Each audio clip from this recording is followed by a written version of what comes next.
Good morning and welcome to the Student Hub Live. My name's Karen Foley and I'm a lecturer here at the Open University. And in this live online interactive event, we will be talking about student satisfaction. Why does it matter?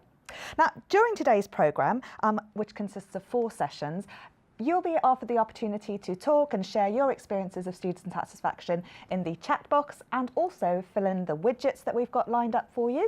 So you'll see that we'd like to know where you are, how you're feeling right now, which level you're studying, what are you studying, what are you most excited about and what are you most worried about. So the variety of widgets that you'll see on your screens are things that you can select the option that applies to you.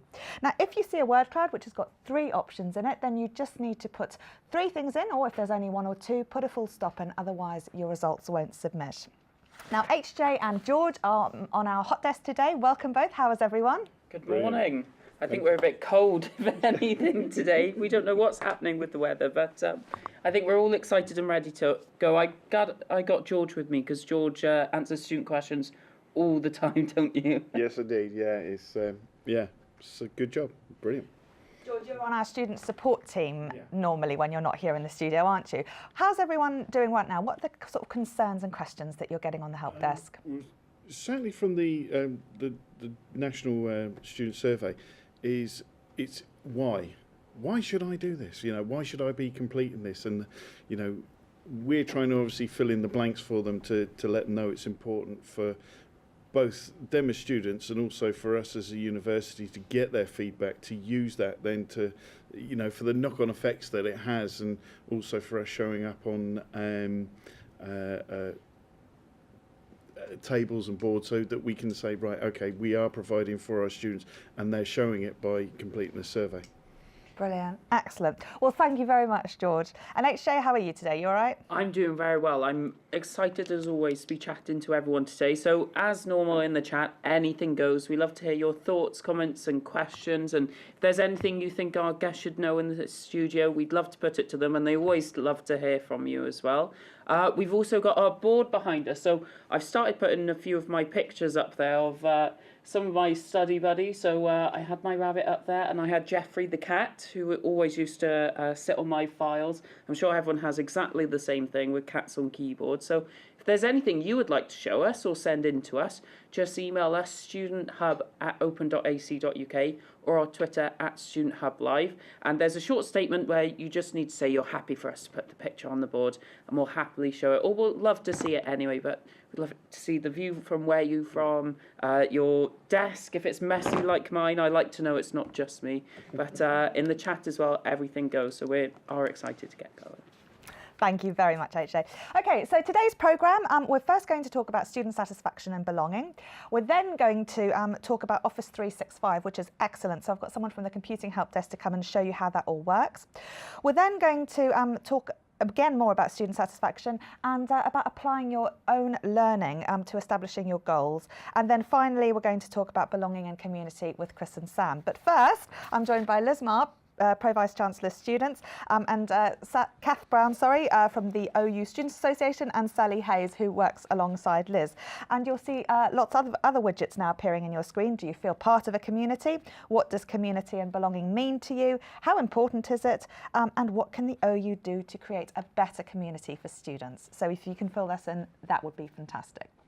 So belonging and satisfaction are some really big words that I think we use in everyday life, certainly a lot of the time about food in my book, but they're really, really important concepts. And as George says, you know, from an institutional perspective, this student survey is really important. So why are we talking about belonging and satisfaction in the context of all of this, and why is it so important to the OU? Shall I go first? Yes, please. Well, actually, I was a bit distracted just then, Karen, because you started off by introducing us and then said there are other widgets. So I just came to the conclusion that we were all widgets. But I'll take it that you didn't mean that. So I'll get back to the question. So I think the reason it's very important for us is that there's been a lot of research into student experience in higher education and the things that contribute to success and to satisfaction. And this notion of belonging to a community has emerged as something that's pretty important for people. And most of that work has been done in face-to-face environments, and people coming, and let's use that as an analogy to start with. So people kind of maybe leaving home for the first time, moving to a new town, moving to a new environment, a new context, doing very different things. Feeling that you belong in that environment is something which can help you to feel much more comfortable about the new things that you're learning. Everybody's in the same boat, you know. It's more difficult in a distance learning environment for people to feel that sense of belonging, that sense of community, and we know that is an issue, and that's part of the reason why we're having this conversation today, because we want to explore it a little bit more.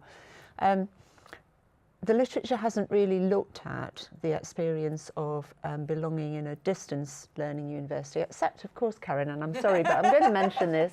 So our wonderful Karen here is currently studying that very issue as part of her doctorate. So I'm looking forward to seeing the results of that at some point. But there has been very little work done in that area, and I think we need much more understanding of how we can influence that, how we can not make people, but how we can help people to feel that they are part of a community when they are studying at a distance and can feel very, very lonely. And we feel that the literature suggests that can help with improving student satisfaction. So those are the reasons why we're interested in them. I could go on at length, but I'll leave it to my colleagues.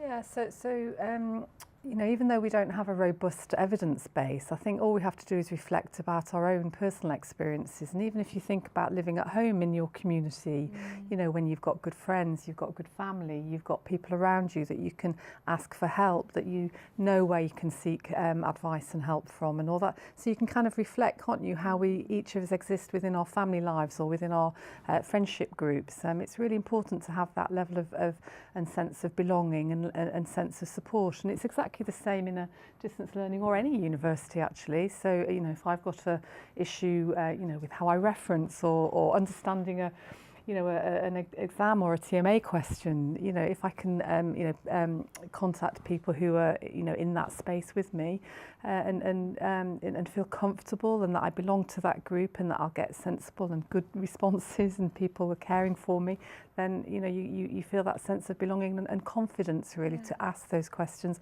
especially when you feel that you need help. It's a really important point, Sally, because like you say, you know, you're doing very specific behavioural things like a TMA or referencing, and somebody else, you know, your partner or something may be able to empathise with you, but they won't fully be able to understand the issues or the time constraints or those sorts of things that are very specific to being an OU student, whereas other OU students might be able to do that. But of course, you know, one thing that we do know is that very often OU students are very time poor, and you know, it's one of those things where you build relationships. I mean, I've got some friends who I don't talk to for 6 months, but I know that if push comes to shove and I need them, they're there for me, and that's a wonderful thing. But when you're doing your TMA and you're all so busy, you don't have time necessarily to build those foundations, and I guess this is the challenge, isn't it? Yeah. I think actually it's partly about people understanding how much difference it can make if you do. I mean, if I use myself as an example, when I did my first OU module, which is a long time ago now, in 2008, I was there, I was just wanted to study the subject. I wasn't interested in contributing to forums or anything else like that. And that was fine. I mean, I enjoyed the module and so on. I had friends outside it. But after that, I started getting a little bit more involved, and which has led to the OU taking over my life, but I might add in a very, very good way that I've made so many very good friends with the OU, more than I actually did in my Brit University degree. And I think people seeing the potential that it can have, not just to teach you something, not just to get you that qualification, but to make a huge difference in your life, that can actually really help. I mean, obviously it does impact on the whole success and satisfaction, that sort of thing as well. But once you realise how much difference it actually makes, I think people will be much more bought into the community. So where is that difference, and how can you sort of quantify some of that? Quantifying it is always going to be hard, though obviously we can come back to the You might NSS like the again. idea, But as a scientist. I think it's something where, yes, definitely. I'll also be very interested to hear your research, Karen. I'm always very keen on the scholarly output on these sorts of things. But in the most obvious way, yes, obviously the NSS can tell us things like that. partially, as there is a question about feeling part of an academic community on there. But I think it would be really nice if we could look at other ways to do it. We can look at things like are students engaging in forums, not just to ask a question about the next TMA, but are they actually getting a social experience out of it? And of course, a lot of the engagement happens out there on social media as well. I've no idea how we quantify it, but we certainly see an awful lot of it around. That's actually quite an interesting point, Cath, because you reminded me just then of my own experience in a face-to-face university, and I studied as a mature student with a small child, and I never felt for quite a long time part of that student community because I had to go home every night, put my daughter to bed and then go out to work and then study in the middle of the night, and then get back in for my lectures in the morning. So I always felt as if I was a little bit removed. I do remember in my second year, the first time one of the young male students actually called me by my name, and because I was kind of invisible up until then, and the difference that made to me was quite immense. It was quite surprising. So feeling part of that community does make a difference, but it's not just it's the kind of mix of the social and the academic. So it's how do you create those coffee bar spaces within a distance learning community where people can interact. And that's why I love Student Hub Live so much, because I know you can come here and you can all bring your own cake and And we do. and share it and have those kind of social moments which in a sense allow you or kind of legitimate your asking questions about the problems that you're facing. So it's a really interesting dynamic which doesn't happen in a face-to-face institution, and actually which makes it a very interesting piece for academic study. But but to come back to the student experience, I do think that sense of knowing that there's somebody out there who's going through the same things as you, who's got your back, you know, is really, really helpful for individuals. But just to move the conversation on, I think one of the problems we have is that people don't always recognise that community. So there's a big literature around virtual communities and what those consist of, and how they structure and how they function. So you could say, well, dare I say this, I'm not saying this about me, but dare I say it, one might say I'm a Manchester United supporter, therefore I'm part of a Manchester United fan community, which is international. You actually don't know all of those other people, but you've got something in common with them, a shared focus and a shared interest, a shared enthusiasm, and you do some things in the same way, but you go out and you live your life outside of that in a very different way. And I think that's a similar thing, but people don't think about. They just think, oh, I'm a student, and don't necessarily think I'm part of an OU community, when in fact we're all there with our arms around you. Yes. Yeah. Sorry. That's a really lovely way of putting it, actually, because there is so much for OU students, you know, to access through the website and through that kind of sense of community. And I think one of the things that really kind of captures that for me is our graduation ceremonies, actually, because They're so lovely, aren't they? They're absolutely lovely, and actually, you know, you may not know many people who are graduating with you at that ceremony, but everybody is just so appreciative, and everybody is clapped, and you can see the kind of vibrant, you know, the conversations that are happening in that space. It's just lovely at the graduation. That really demonstrates that sense of community, doesn't it? And yeah, really great celebration.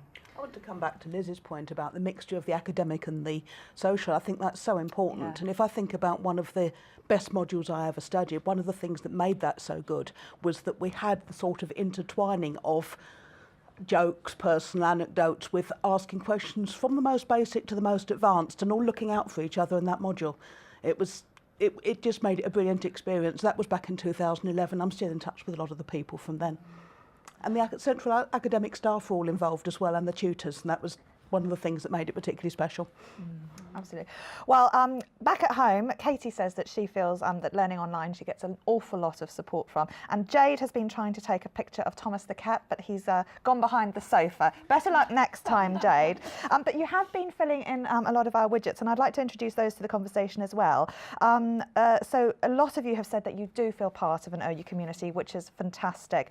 And then we asked in our word cloud what belonging means to you, and there have been words there like support and friends, unity, peace, which I think is a really interesting one, identity, social and community.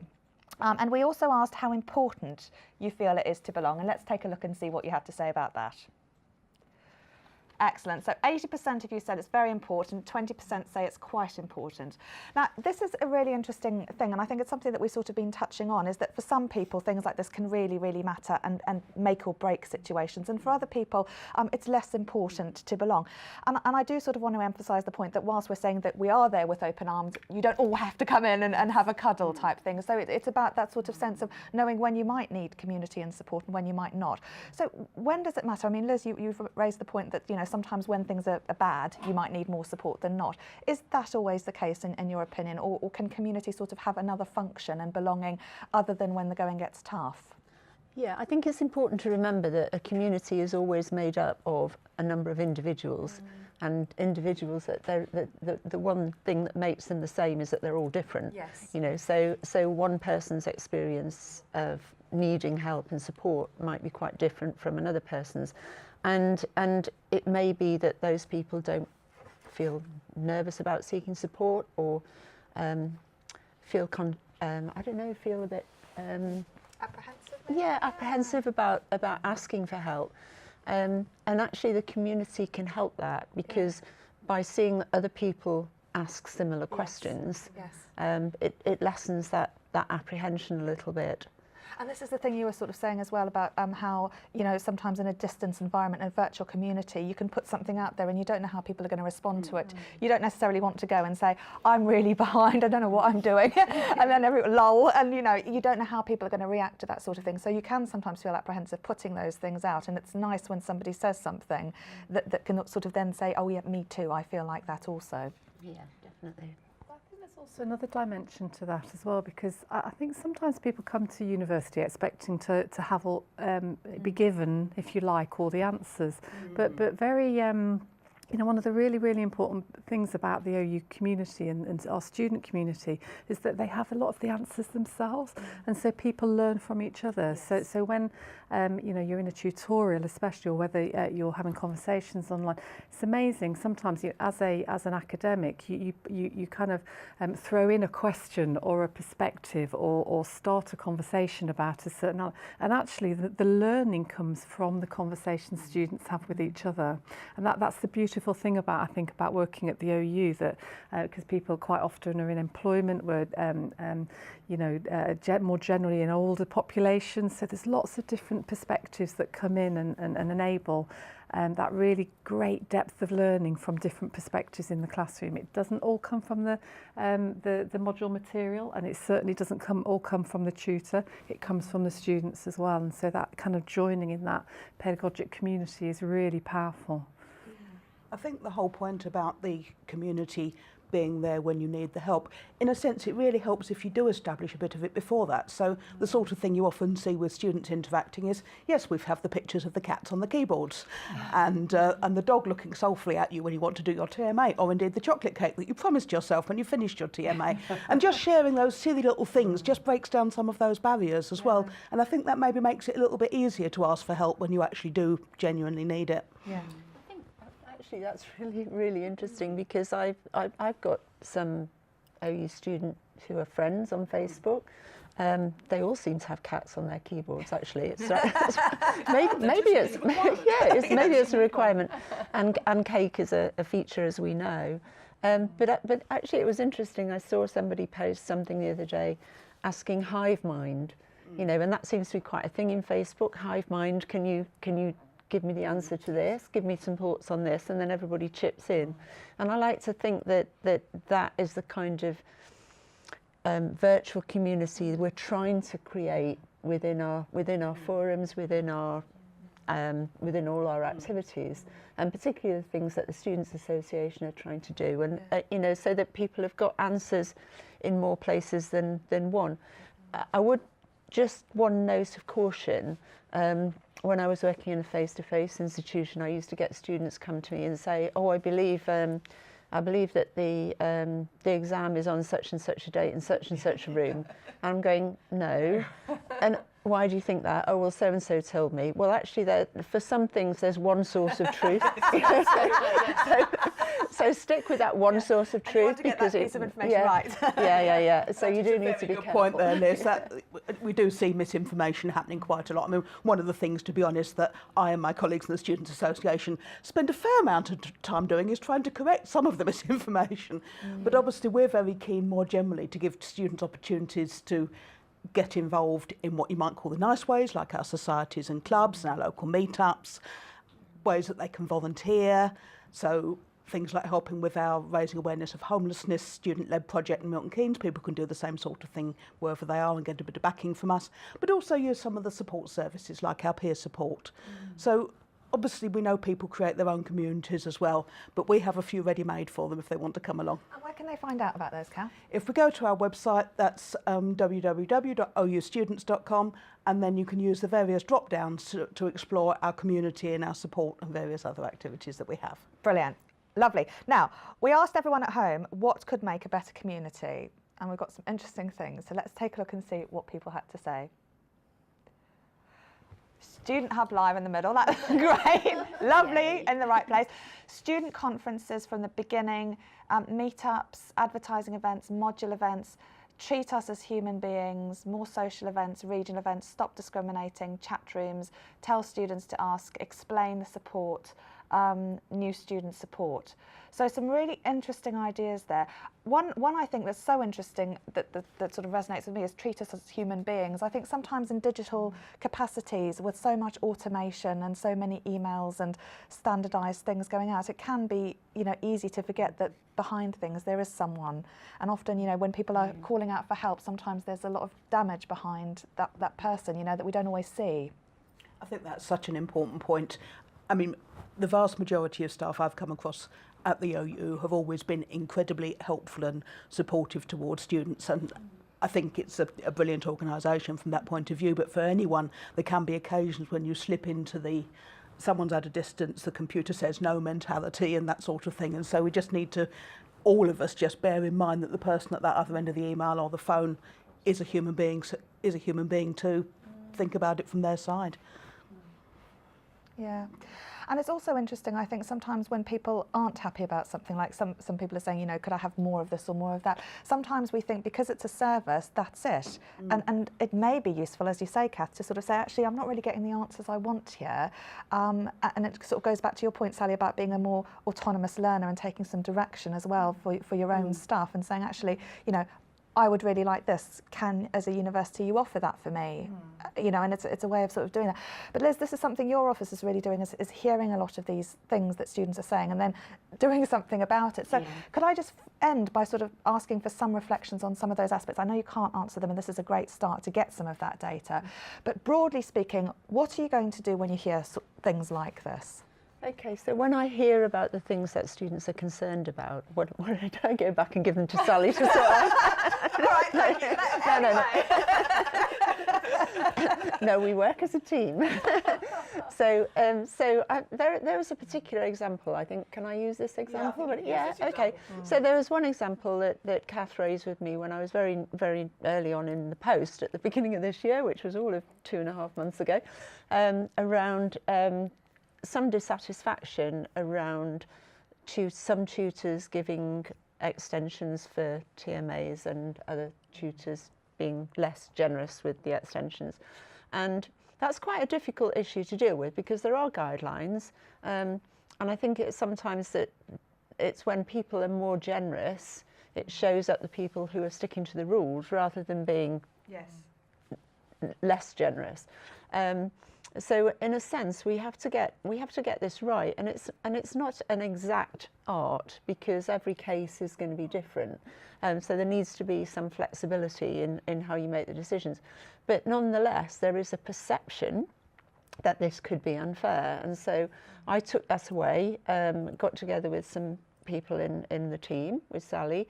We've identified a group of people in the university who are looking at it now, and what I want them to do is to go back to the policy, make sure we're very clear what the policy is, make sure that everybody is aware of the policy, and make sure that people adhere to the policy, but respect the necessity for some flexibility where it's needed. So in that instance, Cath brought me a problem. I've said, yeah, that really is a problem, and that problem is, it's actually not, that's not the only source that's come to me from. But it's also identified that there are some wider concerns around TMAs, for example, or, you know, and that helps me because it allows me to focus on the things that we need to get right across the institution. So it isn't that I and Sally and the people that work with me will put everything right. We'd love to, but actually it's the whole university that's in this endeavour, everybody. So it's not just, so students are part of this, but associate lecturers, of course, massive. I mean, we couldn't do what we do without them, you know, massive job there. But everybody has a responsibility for the satisfaction of our students. I made this point a month or so ago. Even people who work in IT and estates and the library and marketing, they've all got responsibility for, and all fortunately care about that, which is really good. I've just got to help, you know, put people together who've got really good ideas and make sure that there's institutional support for the things that people want to do in order to address those problems. So we can't solve them on our own. We're You're doing a very good job starting on it. yeah, we're starting it off. Yeah. So there's and a couple of things really. First of all, we can't do that unless we hear about the problems. I think sometimes, there's a temptation to think, oh, blimey, I'm just going to get on and try and crack this. But it's really important, and I think there are very formal routes of giving us feedback, such as the NSS, such as SEAM, you know, the student experience on module data. There's a direct line to PVC students, so that we're very happy to take feedback. But we also want to know about the things that go well. So our jobs are great when we get compliments as well as, but that gives us a real indication about the things that we're getting right, which gives us indication about the things that students value, so that you value about what we're doing. So really important to see both sides of that coin. I think it's important to remember that, as I said before, that the community comprises individuals, and what's great for one person might not be great for another, and we recognise that. We recognise that. What we want to do is make sure that there's a level playing field.